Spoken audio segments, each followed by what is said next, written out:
All right, so my name is Dan Scavone. I'm part of the CIAC staff, and I would like to welcome everyone to today's rules clinic for basketball coaches statewide. We have a lot in store today. A lot of changes this year when it comes to high school basketball, and we'll get right into it. We do have our Associate Executive Director here at CIAC, my colleague, Greg Simon, who also serves as the basketball liaison, staff liaison for both boys and girls basketball. And then we have Charlie Harbaugh, our state rules interpreter. So I want to welcome everybody, and I'm going to start with Greg. Greg, why don't you say a few words and share your thoughts about this season? Thanks, Dan, and thanks for everyone jumping on this afternoon. We're looking forward to a great basketball season as we close down the fall here and go through our fall tournaments. As Dan said, we have lots of changes in store for you this year, and the long-awaited shot clock has finally arrived, and hopefully it'll continue to make the game of high school basketball here in Connecticut better and better and better. You're also going to see significant changes in the rules that are really going to change play. And so this is a very important meeting to listen to all the different changes that are going to take place for this year. My message is the same as it's been every year I've come on these calls, and that is that we need to continue to improve sportsmanship in the sport of basketball in the state of Connecticut. We continue to have coaches who are DQ'd during the season, and that has to come to an end. Basketball coaches, our varsity coaches, act as a role model in the program. They are the leaders of a program. They set the tone in the program. If the head coach of the basketball team accepts coaches or referees' calls and doesn't sit there and argue and scream over everything, the players on the court normally are much calmer and don't scream and yell about everything. And spectators don't yell and scream about everything. We really need to focus on that this year, because I want to do away with disqualifications of coaches in the sport of basketball. And this would be a great year to try to start that. And again, please focus also on your sub-varsity coaches. We got so many DQs for sub-varsity coaches who think somehow screaming at officials who have only been doing the job for a year or two many times is the right way to go about winning a basketball game. And we need to train them from a very young age, since many of them will go on to become varsity coaches, to learn to accept referees' decisions and to do it with grace and class and the way things are supposed to be done in education-based athletics. I keep telling you the same thing all the time, and I'm sure there are many people who don't believe it, but we are coming to a tipping point as far as officials go. We are losing more officials than we are gaining every single year. I oftentimes hear coaches or spectators say, how's that old guy still a coach or referee in basketball? And I think to myself, thank God for that old guy who's willing to come and do the games and use his knowledge of the games to be able to officiate. Because when those old guys start leaving the sport very, very soon, we are not going to have the young people to replace them. And I think, as you know, the number one reason why young officials do not continue is the beating they take by spectators and by coaches. So all we can do this year to do a better job in appreciating our officials and understanding you're not going to get every call, everything's not going to go your way, and you need to make sure that your kids understand and do a great job of appreciating the hard work our officials put in. Because without them, we have no more game.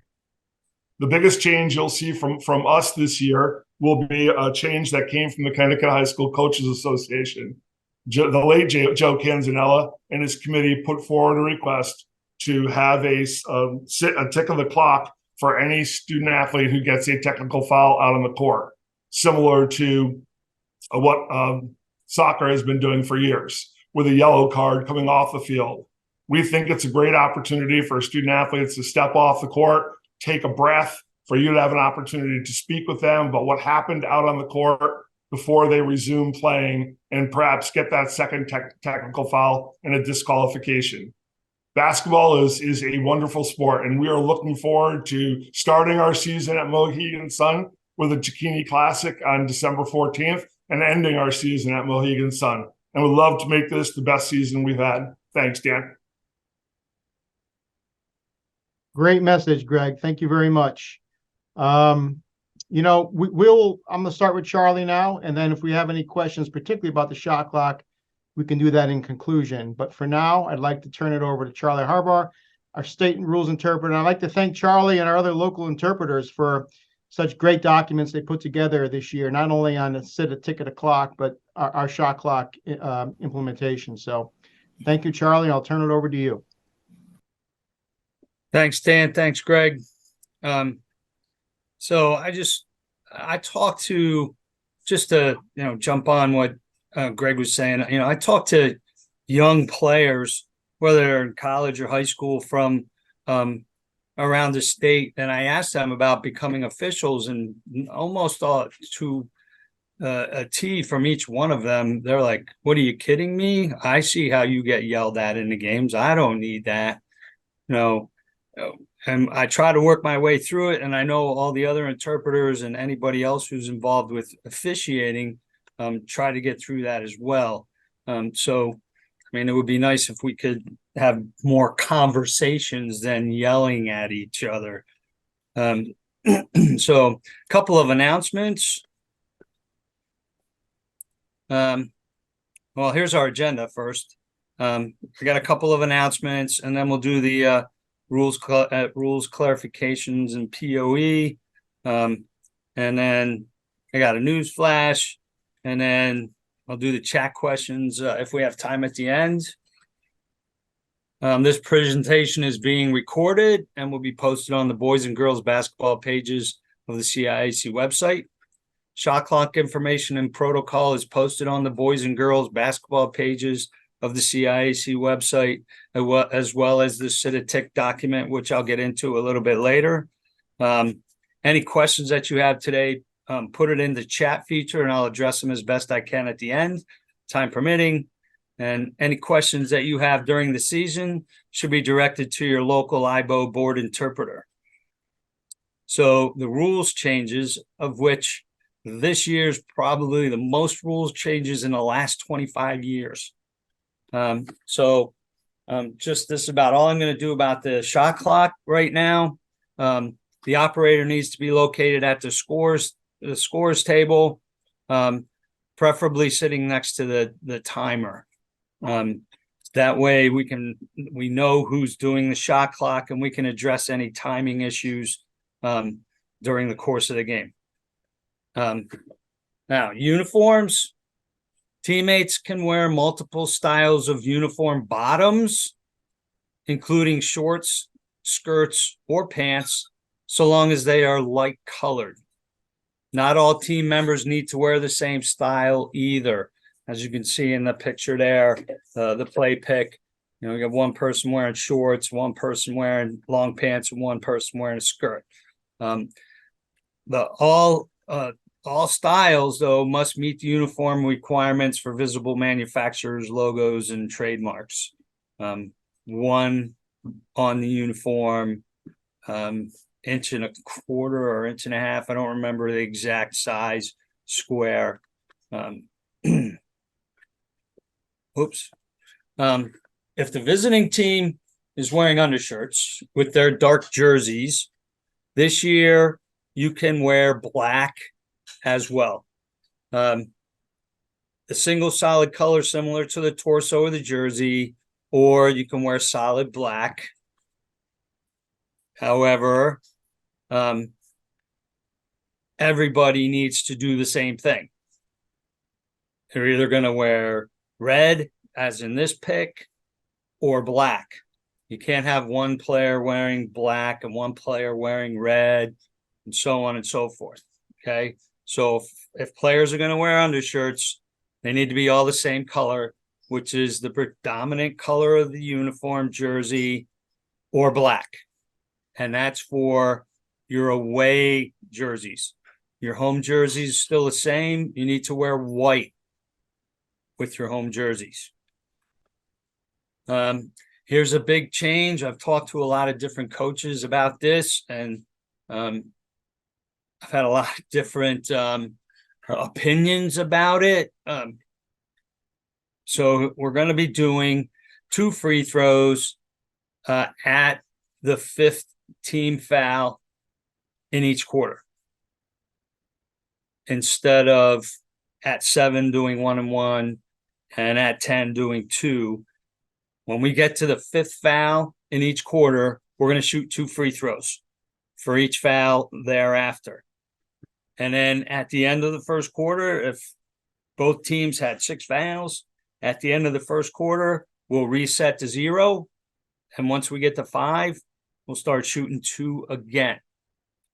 And we'll do that for each quarter, except for the 4th quarter. If we go to an overtime, in which case whatever number of the fouls we have in the 4th quarter will carry over into the overtime, and we'll keep shooting 2 if both teams are in the bonus. We'll keep shooting 2 in the overtime, or one team is in the bonus and the other one isn't. They just carry over. Resumption of play procedure. This is new, sort of. After an out-of-bounds violation, either the front court or the back court by either team, the throw-in will be at the designated spot nearest to where the ball went out of bounds. So we've been doing that for years. Where the difference comes in, after a violation or a foul before the bonus is in effect by either team or any other stoppage of play, such as a timeout, the designated throw-in spot will be determined by the location of the violation foul, except for the ball being batted out of bounds, or the location of the ball when the stoppage occurs. So for a front court throw-in, one of the newly established 4 designated spots, the 28-foot marks along each sideline, or a 3-foot mark outside the lane line along the end line. If the ball is batted out of bounds, the throw-in spot is nearest to where the ball went out of bounds. In the backcourt, the throw-in spot is nearest to where the foul occurs, or the stoppage of play occurs, or a violation occurs. Proper inbound spots contribute to the overall flow and fairness of the game. Coaches design specific plays and strategies based on where the ball will be put in play. It is essential for game officials to be diligent at administering the ball at the proper throw-in location.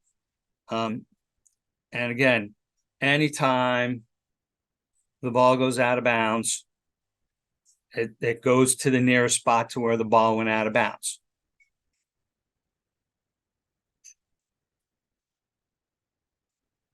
So front court throw-ins. This is a diagram of where those 4 spots are, and it's color-coded so that you can see where the spot's going to be depending on where the stoppage of play occurs. So we as officials will determine the designated spot throw-in by using those colored areas. If the stoppage of play occurs in the light blue or the red areas, the ball is going to be put in play on the end line at one of those 2 3-foot marks. And if the stoppage of play occurs in the dark blue or orange areas, the spot shall be nearest the 28-foot mark along each sideline. And a note there, those court markings are they're not required. You're not required to have court markings there. Just know that we're going to be at the 28-foot line on either side of the court and 3 feet outside the lane lines when the ball is going to be put in play on the end line. This hasn't changed. Backcourt throw-ins, officials shall determine the throw-in spot by using the designated spot nearest the foul, the violation, or other stoppage, such as a ball being batted out of bounds or a timeout. So wherever the ball is in the backcourt, if it's in the blue area, we're going to go down to the end line. And again, we're never going to put the ball in play in between the lane lines. It will be outside the lane lines. And if it's not in the blue area, it'll go to the sideline. Okay. And again, for balls that are batted out of bounds in the front court, we'll use that diagram in the front court for the balls that are batted out of bounds. When a violation, a defensive foul before the bonus or dead ball, like an inadvertent whistle, a held ball, a timeout, that occurs, that will result in a throw-in. We're going to ask ourselves 3 questions. Where did the violation of foul occur? Is the throw-in team in their front court or back court? and where was the ball when the interruption occurred.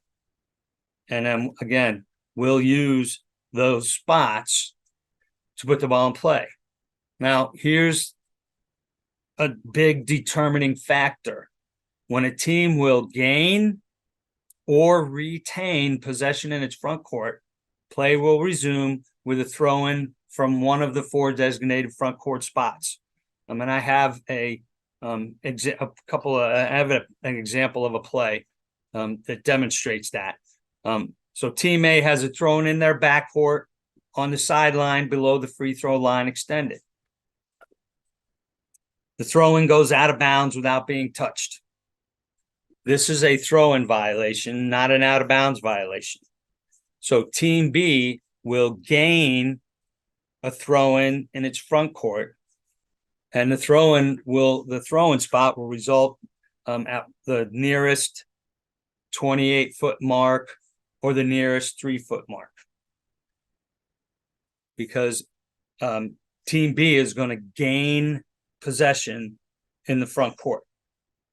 If we have a foul by team B in the front court, in team A's front court, wherever the foul occurs, whether it's in orange, light blue, red, or dark blue, the ball's going to be going to those spots. If there's a floor violation, the balls are going to be going to those spots.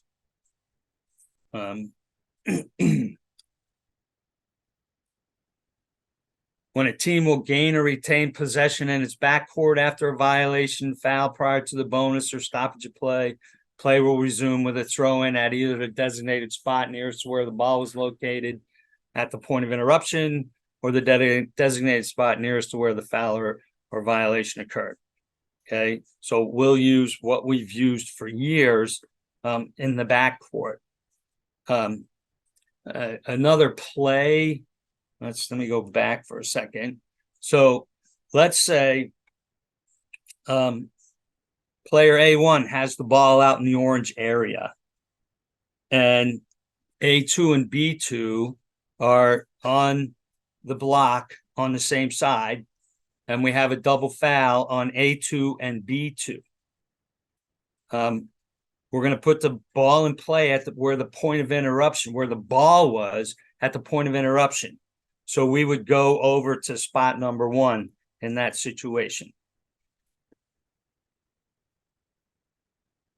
Here's another. Team A has possession of the ball in its front court, and when the ball is deflected out of bounds by team B, the ball exits the court along the end line close to the right sideline. Team A is granted an inbounds at the location where the ball exited the court. While team A is trying to inbound the ball, team A calls a timeout. After the timeout, the inbound spot returns to the same spot or moves to the designated spot 3 feet outside the lane along the end line. It's correct in A, incorrect in B. Even though there was a timeout, it doesn't complicate where the throwing spot's going to be. So we're going to stay where the ball went out of bounds, the closest spot to where the ball went out of bounds. So since the ball is not on the court, the timeout did not create a stoppage of play. That would move the inbound spot to one of the 4 designated spots. Play will continue from the inbound spot established by the deflection of the ball out of bounds. And I know it's going to be very interesting the first week or two getting used to this for all people involved. So let's have patience so we can get this right. Here's a new rule. Just kind of expanded the time frame that officials can correct the giving the ball to the wrong team. So when an official administers a throw into the wrong team, the officials may now rectify the mistake at any time before the first dead ball, after the ball becomes live, after it's legally touched inbounds, unless there is a change in possession. So team A has the throw in, we give it to team B, team B throws it inbounds, team B's dribble it around, team B takes a shot and misses, grabs the rebound, we figure out that we gave the ball to the wrong team, we can fix that and give the ball back to the correct team. Now, if Team B would have scored there or Team A would have scored there, the ball would be dead and we wouldn't be able to fix anything because the time to correct the mistake has expired. Another new thing, in the past, you weren't allowed to run off a screen. Last year, you weren't allowed to run off a screen and go out of bounds. Now you can, as long as you're not the first player to touch the ball when you come back onto the court. And this includes a defensive player. So the defensive player follows two out of bounds, comes back in, and is the defensive player is the first to touch the ball, that's a violation. If the offensive player is the first to touch the ball, that's a violation. So in mechanogram A, it's legal because 1 threw the ball to 5. And in mechanogram B, it's illegal because 1 threw the ball directly to 2. So you can run off a screen out of bounds. You just can't be the first to touch the ball when you come back in onto the court. And that's the rule changes. Some editorial changes. Alternating possession controls established, and the initial direction of the possession arrow set to the opponent's basket when you're going into an overtime period. The ball is placed at the disposal of the free thrower after a common foul. When the bonus free throws are in effect. It clarifies that the possession arrow is set towards the opponent's basket when the ball is placed at the disposal of free thrower after a common foul, when the bonus rule is in effect, which can only occur going into an overtime period. Kind of an example of that. Team A's in the bonus, and they're getting ready to put the ball in play to start the overtime period. And before the ball is legally touched inbounds, we have a foul by B. We're going to be shooting free throws there. It's not a team control foul. It's not a player control foul. So since we haven't established the possession inbounds, we'll switch it when we hand it to the free throw shooter. A team foul is any personal foul or technical foul except indirect technical fouls, which is charged to either team. All team fouls are counted to reach the bonus free throws for the quarter in which they are assessed. Going along with the we're going to shoot free throws on the 5th foul in each quarter. So at the end of the quarter, it'll be reset. Clarifies that team fouls are only counted towards a bonus in each quarter, which they are assessed. Some new got rid of the 1-and-1 signal. Okay. And signal 7 to throw in spot or designated spot for a violation. And then you have the either 1 shot, 2 shots. I'm not sure why they don't have 3 shots there. But there's no more 1-and-1 signal to be used. And that's clarifications. The points of emphasis, legal and illegal jerseys, make sure that you're getting legal uniforms from your manufacturers or distributors. And if you have any doubts prior to purchasing uniforms of whether they're legal or not, confirm it with the local state association. And the Federation has a basketball uniform guide created to illustrate the proper uniform design. The document and an animated presentation can be found on the Federation website. And remember, You're supposed to wear white uniforms at home. I was notified there was a team that was wearing gray uniforms for their home uniforms, when in fact that's illegal. And I hope that team corrected it. I talked to their AD, and I know the local interpreter talked to that team too. So I hope they corrected that problem. So we're going to have a pink out night, and you want to wear pink uniforms. You need to make a request to the state association to do that prior to the night of the event. These uniform changes can't be altered by mutual agreement between schools or coaches. You need to go to the state association, and I am 1,000% sure you ask them to do something like this, and they're going to say yes. But I could be wrong. You never know. Again, the uniform bottoms don't have to match. They do not have to match the torso of the uniform. With the adoption of Rule 345, uniform bottoms must be like colored among teammates.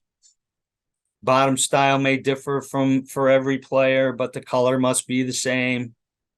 Rolling or tucking of uniform bottoms is permissible as long as compression tight sleeves is warm or color compliant. Black, beige, predominant color of the uniform, or white.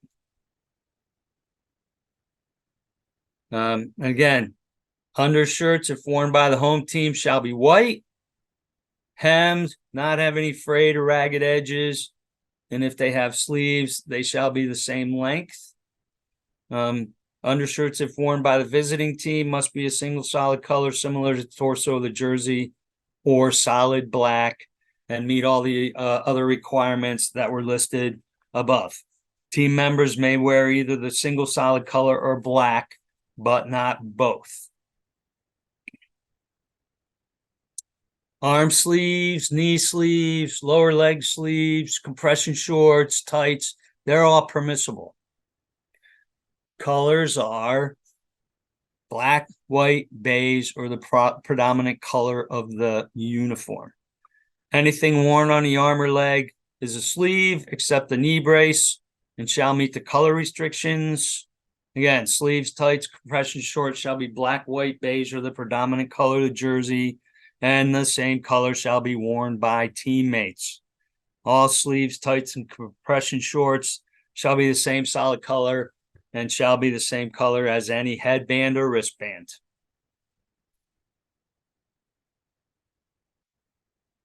I reminded people last year of this. The cloth headband that is tied in the back is illegal. This is a safety issue. Please take that to heart. This is a safety issue. The fact that the extensions are tucked in does not make it legal. The inconsistencies in enforcement across boards and with coaches allowing this illegal apparel has caused many problems in previous years. Arguing about, they didn't make us take them off last week or last game or whatever the case may be. But I just want to say this. If the officials and the coaches let players wear these and a player gets injured wearing those, the lawsuit is going to start with the superintendent of the school district, go to the principal, go to the athletic director, go to the coaches, go to the officials. And the first thing the judge is going to ask is, what does it say in the rule book about those headbands? And when we tell the judge that those headbands are illegal, we're going to get charged with negligence. And I know I like my house. I don't want to be living out of a car at my age. So let's be vigilant together and eliminate this safety hazard. Okay. Thank you. That's my public service announcement for the day. Tucking the bottom of the basketball shorts under the bottom of the compression shorts, that's illegal as well. That's not wearing the uniform as it's meant to be worn.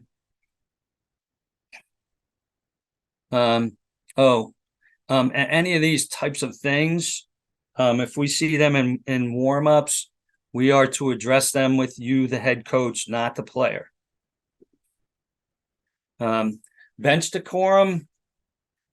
Through the enforcement of existing rules, coaching and bench personnel are expected to exhibit appropriate and acceptable behaviors. The thing that Greg was talking about at the beginning. And coaches are expected to remain in the coaching box. Coaches who beyond the 28-foot line, or more importantly, onto the playing court, gain a distinct advantage that is not within the intent of the rules. So we have talked about, as interpreters, and have talked to our members, that issue a behavioral warning to a coach that's out of the coaching box. Ask them one time to stay in the box. If they don't, issue the behavioral warning.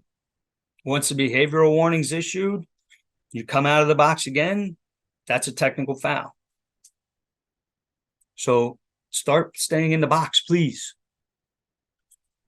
While the bench area expands during a timeout, the bench area does not extend beyond the 28-foot line. Same type of thing. You come up during a timeout to meet us and give us a hard time at the scores table. Can ask you to go back. If you don't, then we can give you a behavioral warning. We don't necessarily have to give you a behavioral warning if the actions that you're using or saying warrant an immediate technical foul. We don't have to warn you. That behavioral warning is a tool to use instead of a technical foul. But we do not have to warn you. We don't have to warn you. So coaches and other bench personnel may not move to the extended bench area until the timeout begins to ensure bench personnel don't create inadvertent contact with opposing players still on the playing court. Coaches who leave the expanded bench area to talk to officials inappropriately are subject to penalties, technical fouls, so on. Misconduct by players, including taunting, baiting, finger pointing, trash talking, using inappropriate gestures by players, coaches, and bench personnel. This is not permitted. These are some of the things that Greg's talking about, trying to clean up. Players and coaches are not allowed to disrespectfully or inappropriately address and or gesture at an official after a ruling is made on the court. Player and coach behavior, which in the official's judgment is determined to be a taunt of an opponent or a disrespectful act toward an official, is a technical foul and could be considered flagrant.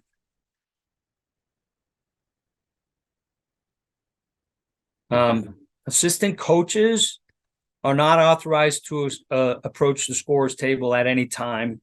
It probably should be during a quarter. An assistant coach can go to the table to say who's going to be the starters for the next quarter, but during the game they can't go to the scorer's table at any time.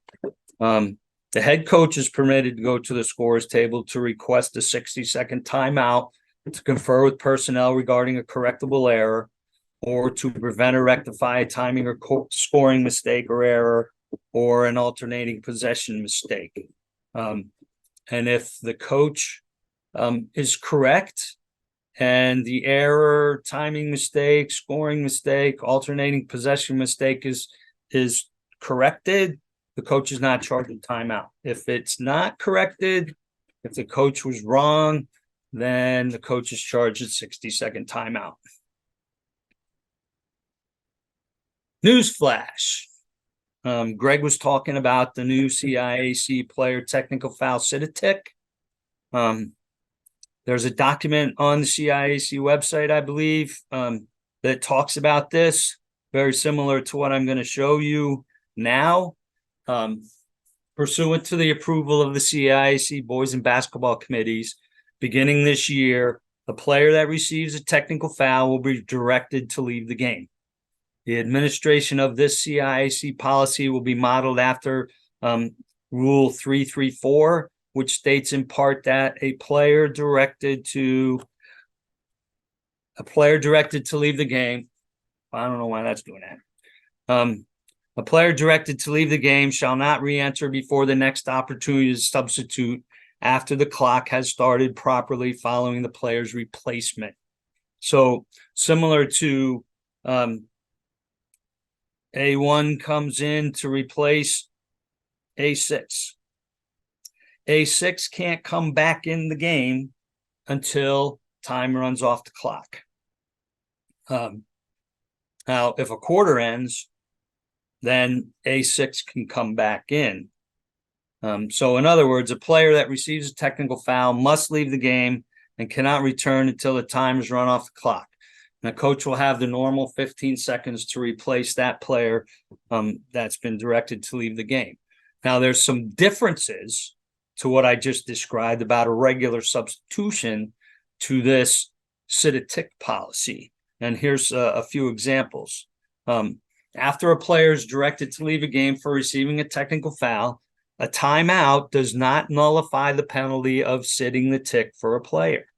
The clock must start before the player can return. Another situation,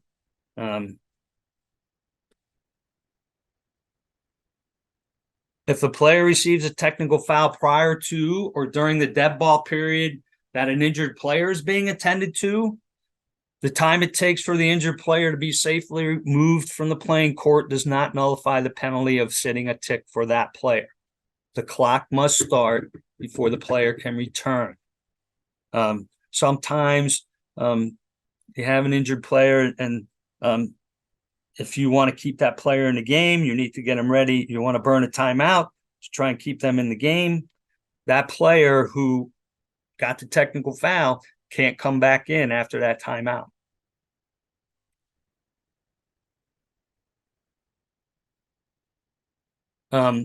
If a player receives a technical foul after your expiration of time to end a quarter, half, or extra period, the dead ball period between the end of the quarter, half, or extra period and the beginning of the next quarter, half, or extra period does not nullify the penalty of sitting a tick for the player. The player may not start the next quarter extra period because the clock must start before the player can return. So, end of the second quarter, before everybody leaves, ball's dead, and A1 gets a technical foul. A1 cannot start the third quarter. Halftime does not nullify the fact that A1 got a technical foul. It does not nullify that sitting a tick. Okay. And if a player receives, these floating controls at the bottom keep blocking me. If a player receives a technical foul during a dead ball period prior to or during the administration of free throws, the free throws do not nullify the penalty of sitting a tick for that player. Clock must start before the player can return. And in talking to a number of different coaches about this, a lot of them said, I sit them anyways. So that's good. Glad to hear that.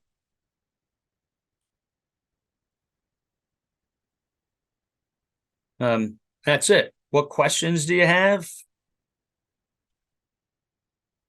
And I guess there's some in the chat. Yeah, Charlie, I'll read them to you. All right. Hang on one second. Okay.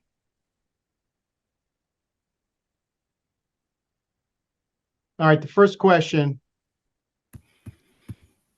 After a made basket, the clock keeps running. If the ball is inbounded and is not touched, defense not pressuring, offense walking alongside the ball, does the shot clock start when the ball is inbounded or when an offensive player touches it? Also, what is a shot clock reset on an offensive rebound? So in the first situation, the shot clock's not going to start until the ball is legally touched inbounds. Okay. Whether it's by the offense or by the defense, it doesn't matter. The shot clock's not going to start until it's legally touched inbounds. And what was the second part of that? So the shot goes up, ball hits the rim, gonna get a reset. If the shot goes up and there's still plenty of time on the clock, and it misses the rim and the offense gets the rebound with time left, the clock keeps going. There's no reset there. So in other words, on a shot, the ball has to hit the rim for there to be a reset. If we're down to 1 second and the ball's released before the shot clock horn goes off, and then we have an air ball, doesn't matter who gets the rebound, it's a shot clock violation. I'm sorry, but that's not the question. That's not the question I'm asking. Yeah, so Charlie, I'll answer that last part, Charlie. The question was, what's the reset on an offensive rebound? We have a lot of folks that watch college basketball here, obviously, and there is partial resets in college basketball. We are not implementing any partial resets. It's all full resets to 35 seconds. Okay. In the state of Connecticut shot clock policy. Thank you. States were given this option. Our committees were very clear in choosing the option of full resets, especially as we start into this new venture. Doesn't mean years down the road this might not change, but as for now, everything is a full reset, and that'll make it easier for coaches, officials, as well as our new shot clock operators. Does that answer the question on that? It does. Thank you very much. You're welcome. Okay, next one. Yeah, occasionally I misunderstand the question. Nah, it was a lot. It was a lot, Charlie. You have a good memory. Next one. Are numbers 7 and 8 illegal? Yes. Okay. Okay. So is 6 and so is 9. And then the next one, does the CAC have a contingency plan around shot clocks? My athletic director ordered our shot clocks in early April, and they still have not been delivered to be installed. And the answer is this, and I sent out a message today to all head coaches as well as athletic directors. The contingency plan is pretty simple. Schools need to go to their backup system, and that could vary from school to school. There are some schools that have ordered, small portable timers that could be displayed on a table outside the playing surface area. It could be as little as some schools using a stopwatch at the scorer's table, and the PA announcer will announce the last 10 seconds verbally so it could be heard on the floor. Again, backup situations, backup protocols can vary from school to school. I think the important message here is that under no circumstances can a varsity game be played in the state of Connecticut this year without some sort of without using a shot clock protocol. So you'll have to go right to the backup. Some schools may, if they know that equipment is coming in definitively in a week or day or two, they can reschedule games to the away site until their clocks are installed. Either way, we're moving forward with this, and for integrity of our tournament and qualification of our tournament, all games have to be played with the shot clock. Does that answer the question on that? Any further questions about that? Right now, I'm hearing that some schools are in that situation. Certainly not the majority. I think it's certainly the minority of schools, low numbers, but there are some schools out there that are in that situation, clearly. Okay, I hope that answers, that question was from Kelly. Kelly, does that answer your question? Yeah, thank you. You're welcome.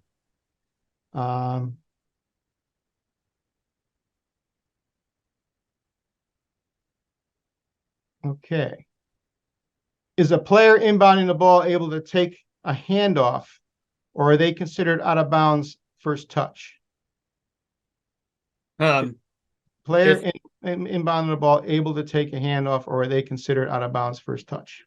When they take a handoff, the person who is the thrower in is out of bounds. And when they take a handoff, they are out of bounds now. Okay. Okay. If it would need to be a little flip so that there's air between the thrower in's hands and the person who's taking the handoff. If they just actually hand it off where both players are touching the ball at the same time, the ball's out of bounds. Just to clarify, I think really like a sideline, you inbounds and then top of the key, quick handoff. Are you middle of the court? Are you considered first touch, or because you were out of bounds as an inbounder, or does that nullify? No, that's not. It doesn't have anything to do with the inbounds plays. Okay, That's when you're in a live ball situation and like a player runs off a screen. Right. Okay, that's the first pass inbounds, not on an inbound on a throw in. Okay, It's not that. Thank you.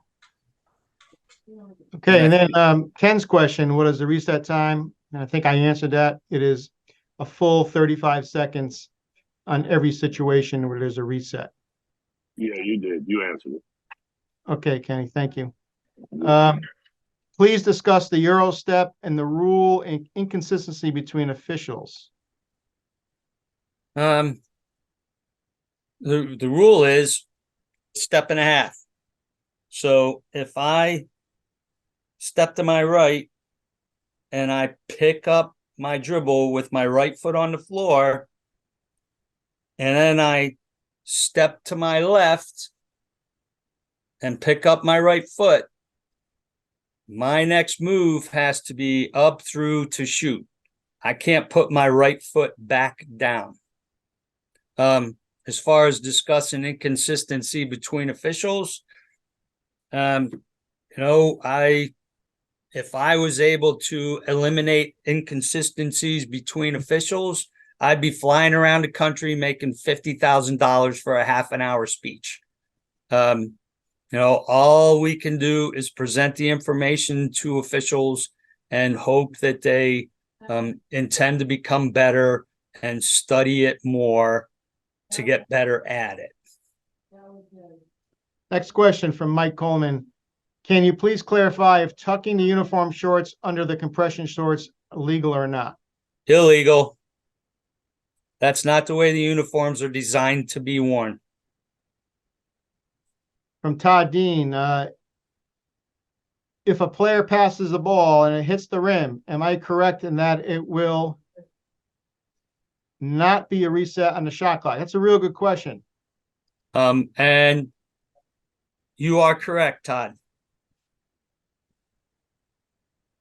And if that's the same Todd Dean that I know from a few years ago, playing some hoop in Winstead.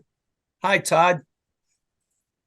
I think that's, to add to Charlie's answer there, that's going to be one of the difficult judgments for officials and shot clock operators is to deem what is a shot or not. I think, that's a toughie. And we're training in our trainings with shot clock operators. We're telling them 3 things. Number 1, be slow to reset. It's okay to be a second or 2 slow. Secondly, when in doubt, do nothing. Let the officials settle the issue. And thirdly, whenever you turn that shot clock, whenever you reset that shot clock, remember what was on the clock when you turned it off. Some systems aren't going to have a recall button. And if we can do those 3 things, a situation like that, whether it's a shot or a pass, we can be able to get through it. Okay. That's a very good question. Stephen Bailey, or if it hits the backboard without being touched at the end of the game, that is planned, and a player grabs the rebound to shoot it, there's no reset. Yeah, there's no reset there. Ball has to, a shot has to hit the rim. Okay.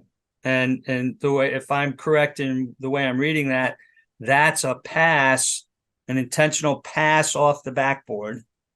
Okay. And that's not a shot.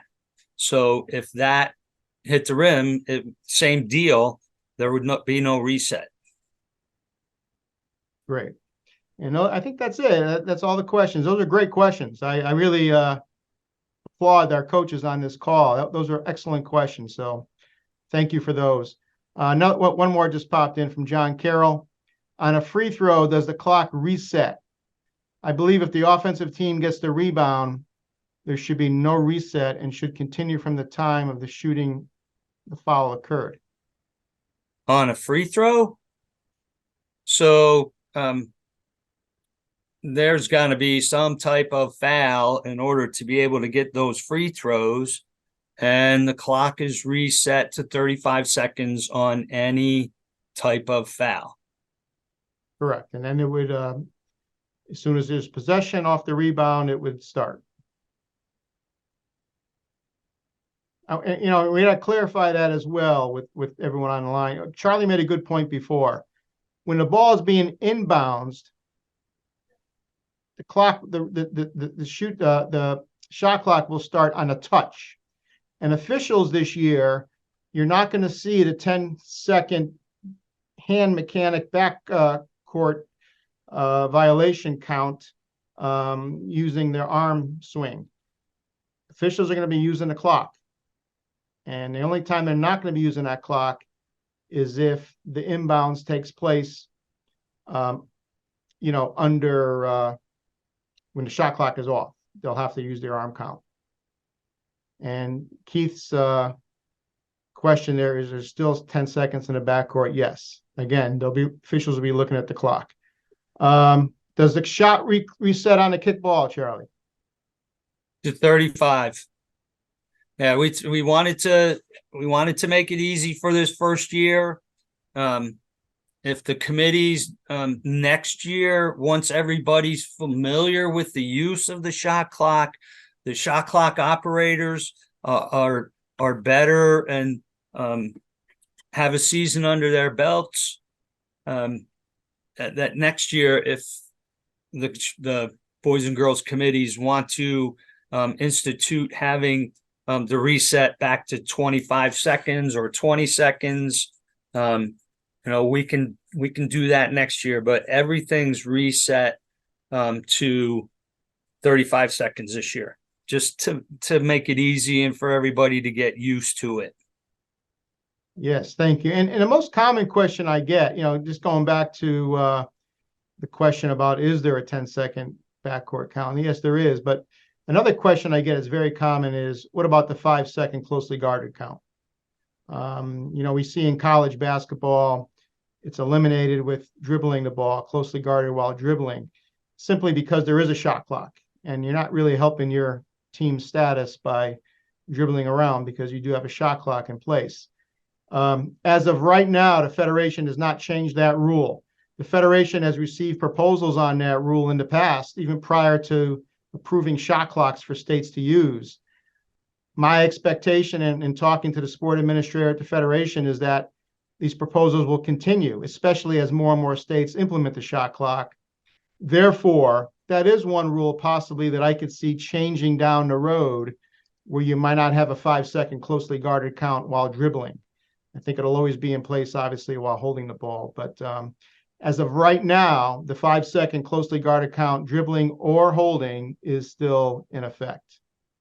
Yeah, I still have. What determines the amount of free throws given with a technical foul? The rule book.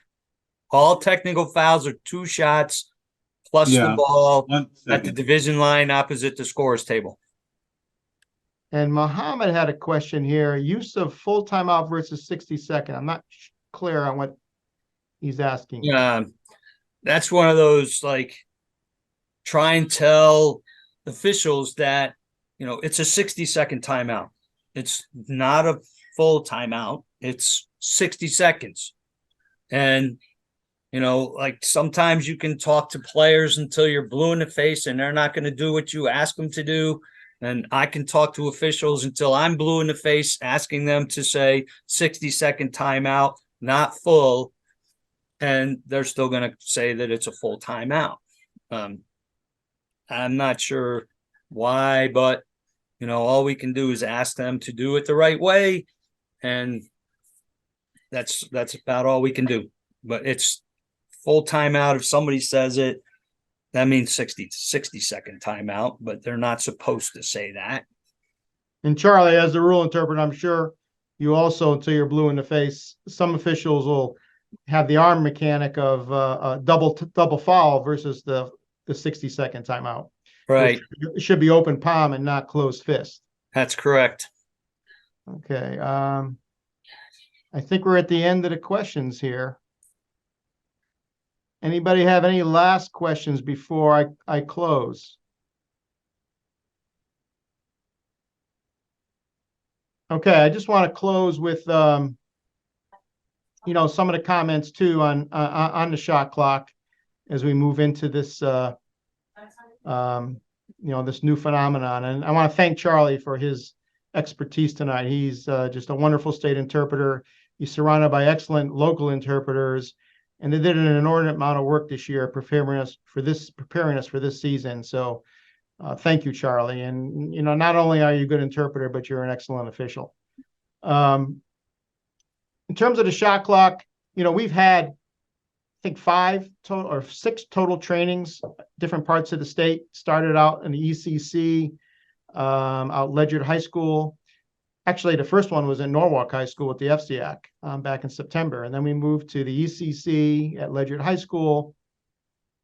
We've had trainings in Haddam Killingworth for the Shoreline, Hall High School, the CCC. We did a training in NVL at Woodland, Litchfield High School, Berkshire League, as well as Weston High School hosted one yesterday for the SWC. And these were open to anybody, anybody that was interested in becoming a shot clock operator. They've been very, very effective. And I need to thank Timing is Everything. That's a company that supplies timers and shot clock operators and scores to our colleges in Connecticut and part of Massachusetts.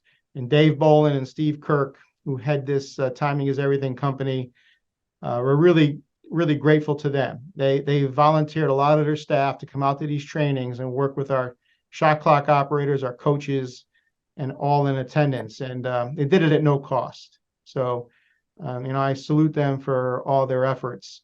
The documents that I've sent out, like Charlie mentioned, are on the boys and girls basketball main page of our website. You'll see the 2 written documents prepared, as well as the NFHS video, which is excellent. You can't watch that enough. The short version of the document that's online, the shot clock card, I recommend to you to laminate and put on every scorer's table. It's almost like a cheat sheet version of the longer document, and it really will be helpful, especially as we embark in this initiative for the first few weeks of the season. And, we're going to have issues. I can tell you, I remember when the shot clock was incorporated at the college level, and particularly at the Division III level, we had many grad students working the clock. And Charlie, you and I, remember those days. Oh, yeah. There were some rocky times with use of the shot clock at that level, but they got through it. And each week, each month, each year, everyone became better versed at using it. I think overwhelmingly, you as coaches around this state wanted this, at a high level in terms of the surveys we put out there, and the committees, followed the process, went through the vetting process, and it was approved. So here it is.